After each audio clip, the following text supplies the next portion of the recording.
ঘটতে যাচ্ছে এমন কিছু যা বদলে দিতে পারে মুসলিম বিশ্বের ভবিষ্যৎ। আঙ্কারা তুরস্কের বুকে আজ জমছে মুসলিম বিশ্বের সবচেয়ে বড় রাজনৈতিক মহাসম্মেলন।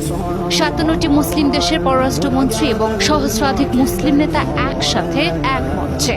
এই মুহূর্তে আঙ্কারার রাজপথ গর্জে উঠছে মুসলিম ঐক্যের আহ্বানে। ইরান, সৌদি আরব, পাকিস্তান, কাতার সবাই এসে গেছেন এক ঐতিহাসিক বৈঠকে অংশ নিতে। ইরান ইসরায়েল সংঘাতের মাঝেই এই বৈঠক, তাই প্রশ্ন উঠছে, মুসলিম বিশ্ব কি এবার ইরানের পাশে দাঁড়াতে যাচ্ছে? গত কয়েকদিন ধরেই ইসরায়েল জড়িয়ে পড়েছে সরাসরি সংঘাতে মধ্যপ্রাচ্যের দ্বিতীয় বৃহত্তম শক্তিশালী দেশ ইরানের সঙ্গে। হামলা পাল্টা হামলায় কেঁপে উঠছে ভূমধ্য সাগরীয় অঞ্চল, নিহত হচ্ছেন নিরীহ সাধারণ মানুষ, ধ্বংস হচ্ছে শহর, জ্বলে উঠছে আগুন। পুরো মুসলিম বিশ্ব যেন একটাই প্রশ্ন করছে, ইরান একা কেন?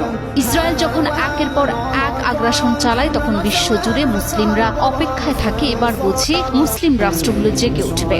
কিন্তু হতাশ করে তাদের নীরবতা। ইসরায়েলের অত্যাধুনিক প্রযুক্তির বিপরীতে ইরান জবাব দিচ্ছে শক্ত হাতে, কিন্তু প্রশ্ন থেকেই যাচ্ছে, বাকি মুসলিম রাষ্ট্রগুলো কি করছে?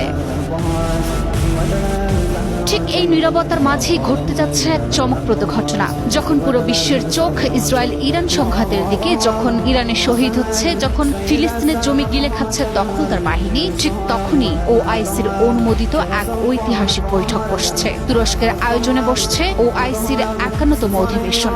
৫৭টি মুসলিম দেশের প্রতিনিধি সহ প্রায় ১,০০০ সদস্য, আন্তর্জাতিক পর্যবেক্ষক, ওআইসি অনুমোদিত সংস্থা সকলেই এক মঞ্চে উপস্থিত হচ্ছেন। কিন্তু প্রশ্ন একটাই, এই সভা কি শুধুই আনুষ্ঠানিকতা, নাকি আসছে কোনো চূড়ান্ত সিদ্ধান্ত, নাকি মুসলিম বিশ্ব জেগে উঠছে নতুন এক ঐক্যের বার্তা নিয়ে?